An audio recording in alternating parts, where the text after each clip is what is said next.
So what we're going to be looking at is stablecoin depegs in the largest stablecoins. So think USDC, USDT, and DAI. We're going to look quickly at the stablecoin trilemma, examine some of the depegs, what we could do about depegs. Yeah, that's about it. So a quick recap of the stablecoin trilemma. So what you have is you want to have something that is both stable, decentralized, and capital efficient. For example, if you were to look at something like cash, $1 is equal to $1, you're in control. Not really very capital efficient.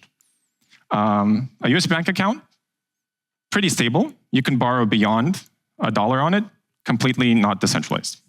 And so you have these new stable coins like LUSD or CRVUSD or DAI. And even though these mechanisms are very interesting, they're not the largest stable coins. The largest stable coins happen to be something like USDC and USDT. And the question is, are these things really stable? And how stable are they? Well, let's take a look. So one of the things that we can do to examine the stability of something is to look at the phase space of it. So for example, this is a case of DAI traded on a centralized exchange. So if DAI is exactly $1, it will always be in the same spot right here. But it is not. As you can see, it kind of like differs all over the place. So as you may know, DAI usually has like a plus minus 1% mechanism of minting and burning, and you can actually see some of these mechanisms around it. Now, if we were to examine something like USDC or USDT, as you can see, it's a very, very sharp phase space. The price stays exactly where it is as time goes on. But we can't really tell that much just from a phase space. For that, we have to look at the returns distribution.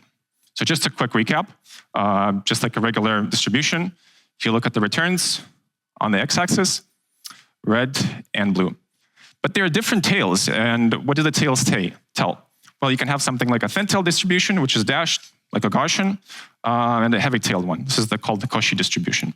So usually it's very difficult to tell them apart.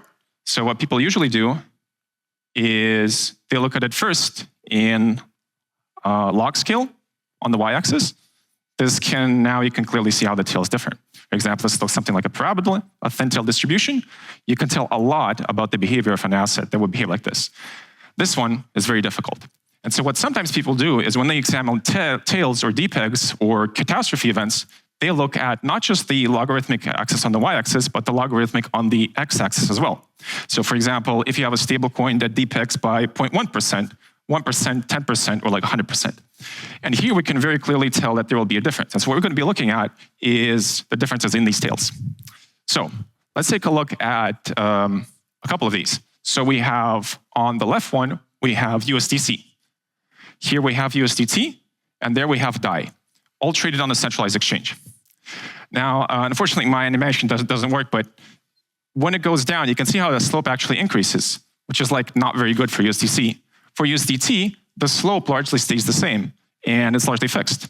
But for DAI, what you see is that it starts going down, now you have this buildup, and it continues. So this is the phase space that we saw previously. So when we look at these log-log plots, these are the same log-log plots that we saw before, but they're just bunched up in histograms. But the problem with histograms, and when you look at the tail, you can see they kind of like bunch up over here. So it's very difficult to tell the tail with histograms. So what you have to do is you have to do this thing called the rank frequency plot.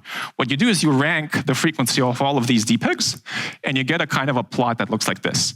And as you can see, they're all very unique. So USDC is very different from USDT and very different from DAI. See, you see like in DAI, you see this little mechanism where it builds up and creates a sinusoidal wave. Doesn't happen with USDC, USDT, or USDT. So for example, USDC is allowed to actually slightly depeg. USDT, on the other hand, is a pretty straight line. And what we want to do is we want to find out what is the slope of this line. Because if we know the slope of this line, it will tell you how risky the asset is. So let's look at the full picture of DAI USD. You have the price moving in A. In B, we have our little histogram. In C, you do the histogram in log-log. Doesn't really tell you much. So we do the rank frequency plot. Now, in the rank frequency plot, what we want to do is we want to fit the line. And if we fit the line for the entire data, we capture too much of the body. It's largely useless. And so what we do is we cut off some of the data. And as we cut it off, we find that we lose more data, and there are fewer and fewer events, and so our error rate increases. So there has to be a sweet spot between an increase in the error rate and how much you cut out. And when you do that, what you find is the alpha and the slope of this distribution. In this case, it happens to be around 3. What does this mean? It means the following. If your alpha of your tail is, let's say, below 2, then the mean means nothing. What does that mean? It means when you take the average of it, you see $1, $1, $1, $1, you're thinking to yourself, the next prediction is going to be $1. No, it's not going to be $1. It can be infinity or 0. Similarly, if it's like around 3 or below 3, you lose the standard deviation, you lose the variance, you lose the volatility. When you sample the volatility, you think you're seeing a pattern. You're not. And so a lot of people build these technical indicators or whatever it is, they don't work. And the reason why they don't work is some of the data is actually below 3. Below 4, you lose skew, and 5 is kurtosis, but don't worry about those. So let's now look at those stablecoins that are traded on the centralized exchange, and let's look at that tail. What does that tail give us? USDC, strangely enough, gives us a tail of 2. DAI USD, strangely enough, 3, slightly a bit better. And this is really surprising to me for Tether is actually a more stable one. So this is actually a result that I found was kind of unusual. So conclusion on a centralized exchange, tails are slightly less fat than on the decentralized exchange, as we're about to see. When we look at the tails on the decentralized exchange, what I look at is the stablecoin pools on Uniswap, the oldest ones that have been ever in existence, USDC, USDT, USDC DAI, and USDT DAI. And what we find is a lot of them have an alpha that is below 2. And this is very strange. You may have heard people recently say this word like low-risk DeFi. Well, it's kind of strange to say that because when we analyze pools, we usually have 2 assets.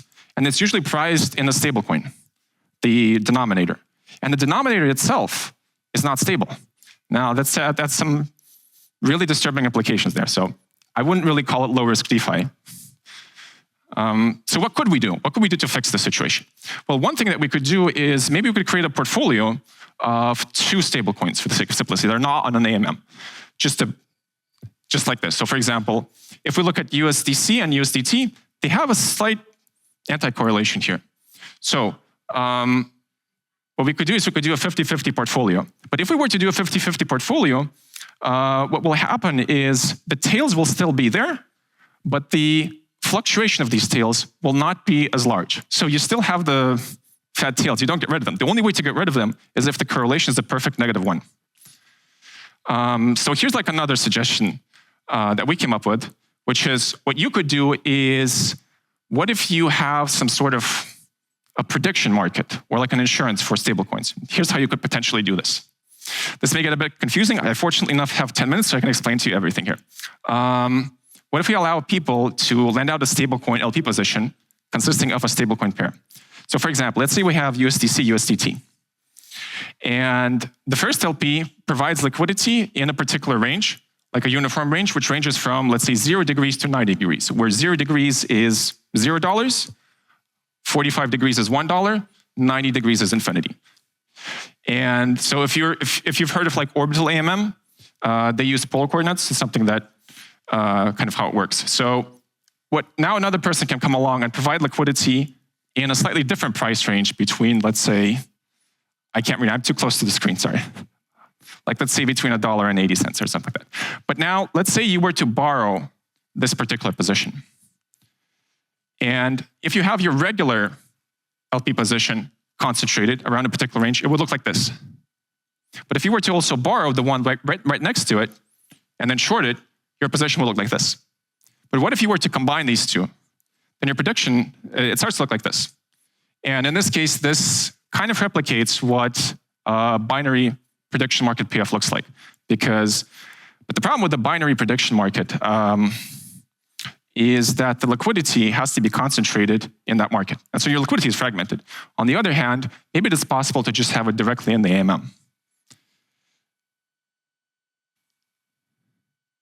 And actually, an interesting question pops up, which is, how much should such insurance cost? Like, how much would you pay for depeg insurance? Well, the answer there is, from a purely theoretical perspective, if you have, let's say, your risk-free rate is 0, but you have volatility, then a theoretical perpetual put option would approach the strike price, which would be like $1. Practically, we don't know. So I don't think anybody would pay $1 to insure $1. It doesn't make sense. And so somewhere in between there would have to be a price. And I think it would be nice if the market figured it out. So as a final message, I will say, remember that the organic yield in DeFi that you see is largely from being exposed to a concave payoff with usually fat tails. And so one of the things that you could do and mitigate this undefined risk is to hedge it with a counterparty, hence the insurance. So thank you.